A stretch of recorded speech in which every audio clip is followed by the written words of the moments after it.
Hello students, welcome back on my YouTube channel. आज की इस वीडियो में हम 10वीं क्लास के सामाजिक विज्ञान के कार्यपत्रक संख्या 15 को हल करेंगे। आपका यह कार्यपत्रक 10 अगस्त के लिए है। छात्रों, आपका जो भूगोल का सेक्शन है उसमें हमने कई सारी वर्कशीट कर चुके हैं। इतिहास से रिलेटेड कुछ वर्कशीट किए हैं। इस बार हम सामाजिक विज्ञान का जो आपका भूगोल का हिस्सा है उससे संसाधनों का वर्गीकरण के बारे में पढ़ेंगे। संसाधन क्या होते हैं, कितने प्रकार के होते हैं और इनका वर्गीकरण कैसे किया गया है। चलिए शुरू करते हैं। आपके सामने एक पैराग्राफ में कुछ लिखा है, इसे पढ़ते हैं। हमारे पर्यावरण में उपलब्ध प्रत्येक वस्तु जो हमारी आवश्यकताओं को पूरा करने में प्रयुक्त की जा सकती है और जिसको बनाने के लिए प्रौद्योगिकी उपलब्ध है, जो आर्थिक रूप से संभावी और सांस्कृतिक रूप से मानवीय है, एक संसाधन है। छात्रों, 8वीं क्लास में भी हमने संसाधनों के बारे में पढ़ा था और 10वीं क्लास में भी संसाधनों के बारे में पढ़ रहे हैं। तो अगर आपने 8वीं में अच्छे से पढ़ा होगा तो आपको पता होगा संसाधन क्या होते हैं। तो संसाधन क्या होते हैं कि हमारे पर्यावरण में जो भी वस्तुएं उपलब्ध हैं और जिन्हें हम अपनी आवश्यकताओं के लिए प्रयुक्त करते हैं, यानी उपलब्ध और आवश्यकताओं के लिए प्रयुक्त की जा रही ऐसी वस्तुएं जिनको प्रयुक्त कर रहे हैं, की जा सकती हैं और जिनको बनाने के लिए प्रौद्योगिकी उपलब्ध है और जो आर्थिक रूप से संभावी और सांस्कृतिक रूप से मानवीय है, और संसाधन कहलाते हैं। जैसे कि खनिज हो गया, तो खनिजों को हम प्रौद्योगिकी उपलब्ध हैं प्रकृति में और उनको हम प्रौद्योगिकी के माध्यम से, जैसे लोहे का अयस्क है उससे लोहा बनाते हैं, फिर इस्पात बनाते हैं। ये आर्थिक रूप से संभव भी है और सांस्कृतिक रूप से मानवीय है, यानी मानव के लिए ये क्या है कि उपयोगकारी है, कल्याणकारी है सांस्कृतिक रूप से, वह एक संसाधन है। क्या आप भी अन्य बहुत से लोगों की तरह संसाधनों को प्राकृतिक उपहार समझते हैं? ऐसा नहीं है। संसाधन मानवीय क्रियाओं का परिणाम है। मानव स्वयं संसाधनों का महत्वपूर्ण हिस्सा है। वे पर्यावरण में पाए जाने वाले पदार्थों को संसाधनों में परिवर्तित करते हैं तथा उन्हें प्रयोग करते हैं। इन संसाधनों का वर्गीकरण निम्न प्रकार से किया जा सकता है। अब देखिए, क्या आप अभी प्रश्न पूछ रहे हैं, क्या आप भी अन्य लोगों की तरह संसाधनों को प्राकृतिक उपहार समझते हैं? ऐसा नहीं है। ये कहते हैं ऐसा नहीं है। क्यों? कि जो संसाधन है मानवीय क्रियाओं का परिणाम है। पहले इतने संसाधन नहीं थे, प्रकृति तो ऐसी ही थी, लेकिन मानव ने उन्हें संसाधनों के रूप में बदला। हमने जल को एक केवल पीने का संसाधन था, लेकिन जल को अन्य संसाधन के रूप में बदला। जल फैक्ट्री में भी आज काम आ रहा है, नहीं? जल के द्वारा भाप के इंजन बना रहे, इंजन चलाए जा रहे थे, आपको पता है। तो ये सब चीज़ें हैं, किसने बनाया? मानव ने। तो यहाँ पे जो चैप्टर है उसमें ये कहा जा रहा है कि मानवीय जो संसाधन है मानवीय क्रियाओं का परिणाम है और मानव स्वयं संसाधनों का महत्वपूर्ण हिस्सा है, यानी हम लोग भी एक संसाधन हैं। तो वे पर्यावरण में पाए जाने वाले पदार्थों को संसाधनों में परिवर्तित करते हैं। जैसे हम लोग भी संसाधन हैं, हम लोग जो भी पर्यावरण में चीज़ें पाई जाती हैं, जैसे जल है, अयस्क है, उनको क्या करते हैं? संसाधन में परिवर्तित करते हैं। अब संसाधनों को निम्न रूप से वर्गीकृत किया जाता है, जैसे उत्पत्ति के आधार पर जैव और अजैव।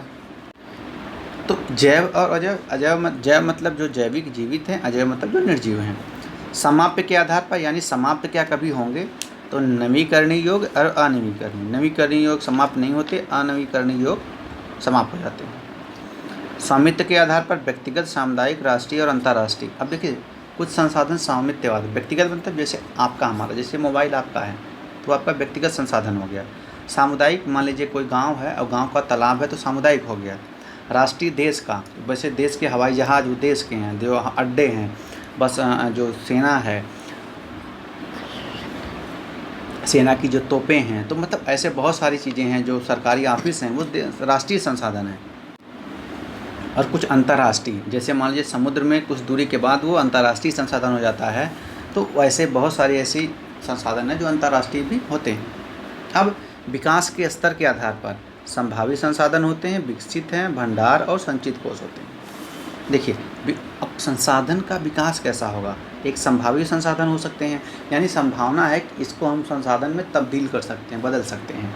जैसे कि मान लीजिए कि अभी तक लोगों ने क्या किया है कि ये लोग कहते हैं पानी से भी गाड़ी चली, पानी से भाप द्वारा ऊर्जा बनती थी, लेकिन अब जो है,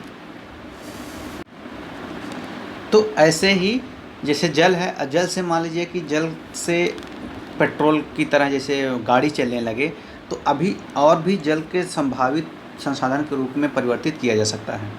विकसित संसाधन कुछ ऐसे संसाधन हैं जिनका विकास हो चुका है, और भंडार संचित कोष, विकसित भंडार हो जो कुछ संचित, कुछ अभी बचे हुए संसाधन हैं। जैसे कई सारे संसाधन होते हैं जिनको बचा के रखा हुआ, जैसे मान लीजिए कोयला है तो कुछ देश क्या करते हैं उसको बचा के रखे हुए हैं, या तेल है तो इनको संचित, पेट्रोलियम है इनको बचा के रखा हुआ है कि बाद में इनका उपयोग करेंगे। तो संचित, विकसित और संभावित। छात्रों, अब हम प्रश्नों की तरफ चलते हैं।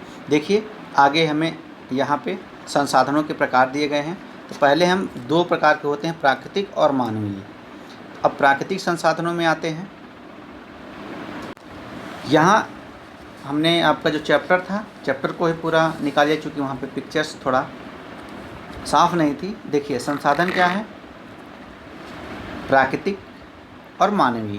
तो प्राकृतिक को दो भागे में, नवीकरणीय और अनवीकरणीय योग्य संसाधन। अब नवीकरणीय में क्या है, सतत संसाधन, जैसे कि प्रवाह यानी जल, पवन, जल जो प्रवाहित होने वाले हैं वो जो निरंतर बने रहते हैं, इनको परिवर्तित करके फिर अगर गंदे हो गया जल उसको पुनः साफ किया जा सकता है। जैव संसाधन जैसे प्राकृतिक वनस्पति यानी वन है और वन्य जीव। अनवीकरणीय में जिनका मतलब जिनको दोबारा प्रयोग नहीं किया जा सकता, जैसे धातु। पुनः चक्री, इनका पुनः चक्री मतलब इनको दोबारा रीयूज किया जा सकता है। अचक्री जैसे जीवाश्म ईंधन, लेकिन जो जीवाश्म ईंधन जैसे पेट्रोल, डीजल है, एक बार इनका प्रयोग हो गया तो दोबारा इनका प्रयोग नहीं किया जा सकता क्योंकि ये समाप्त हो जाते हैं। जैसे लोहा है, लोहा एक बार प्रयोग किया, लोहा में जंग लग गई तो उसको फिर से हम क्या करेंगे, फैक्ट्री में डाल के दूसरी चीज़ें बना दी जाएंगी, लेकिन वो नवीन लोहा फिर से पैदा नहीं हो सकता, तो उनका चक्रीय हो जाता है, मतलब बार बार उपयोग किया जा सकता है। अब मानवीय में, जैसे मानवीय संसाधन में दो होते हैं, दो प्रकार, एक संरचनाएं और संस्थाएं। जैसे मानव ने जो संरचनाएं बनाई, जैसे पुल हो गया, हवाई अड्डा हो गया, रेल हो गई, रेलवे स्टेशन हो गया, ये मानवीय जो संस्थाएं, संरचनाएं हमने बनाई। मात्रा एवं गुणवत्ता, यानी कि मानव खुद, हम एक अपने आप में खुद संसाधन है। जैसे मान लीजिए कोई व्यक्ति है, पढ़ लिख के साइंटिस्ट बन गया, तो वो क्या किया, उसने अपने आप को एक संसाधन के रूप में तब्दील कर लिया। रेल चलाने के लिए, अब ऐसा तो कोई नहीं कि हर आदमी रेल चलाएगा, तो रेल चलाने के लिए वो शिक्षा और वो गुणवत्ता और वो कौशल यानी स्किल उस व्यक्ति के अंदर है, वो रेल चलाएगा। यानी वो भी एक उसी जैसे है कि रेल के साथ साथ जैसे रेल संसाधन है, मानव भी एक संसाधन में बदल चुका है, उनको चलाने वाला हो। तो छात्रों, आपने देखा संसाधन और उनके प्रकार। अब हम आते हैं प्रश्नों की तरफ। तो प्रश्न क्या क्या है कि किन्हीं दो प्राकृतिक संसाधनों का नाम लिखिए। बहुत आसान है, इसको तो हम ना बताएंगे, आप लिखिएगा। आपके अनुसार सबसे मूल्यवान संसाधन क्या है और क्यों है? तो छात्रों, आपको ये बताना है कि आपके अनुसार सबसे मूल्यवान संसाधन क्या है। तो मेरे अनुसार जो प्राकृतिक संसाधन है, प्राकृतिक जैसे कि जल, वायु, मृदा, क्योंकि इनके बिना मानव का जीना दुर्लभ हो जाएगा। अगर हमें हवा नहीं मिलेगी, जल नहीं मिलेगा तो हम जी नहीं सकते हैं। पेट्रोलियम नहीं रहेगा तो हम जी लेंगे, मगर नहीं, हमारे अनुसार धातुएं नहीं रहेंगी तो चल जाएगा, लेकिन अगर जल, वायु, मृदा अगर नहीं रहेगी, मृदा संसाधन अगर हमारा नष्ट हो रहा है या ख़राब हो रहा है तो फिर पेड़ कैसे उगेंगे, खाद्य पदार्थ हम कैसे उगाएंगे? तो ये बहुत ही ज़रूरी संसाधन है। किन्हीं दो नवीकरणीय संसाधनों का उपयोग, तो जल हो गया, वायु हो गई, सौर ऊर्जा हो गई,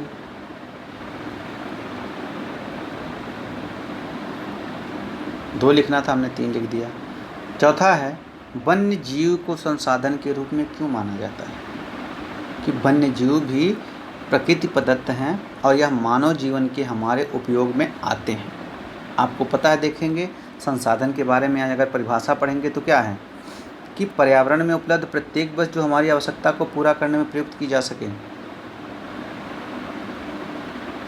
तो अब इससे वो जो वन्य जीव हैं वो भी एक संसाधन है, वो भी प्रकृति में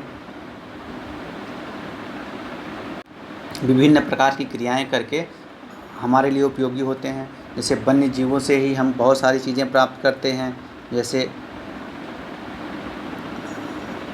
जो चमड़े के जूते होते हैं वो हम कहाँ से पाएंगे? जीवों से ही तो पाएंगे।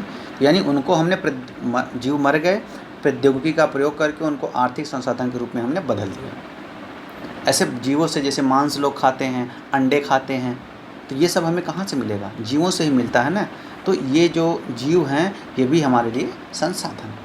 तो छात्रों, जो हमने उत्तर बताया इसे आप जो सुन के और इसे अपने शब्दों में लिख के अपने क्लास टीचर से चेक कराइए। बहुत बहुत धन्यवाद।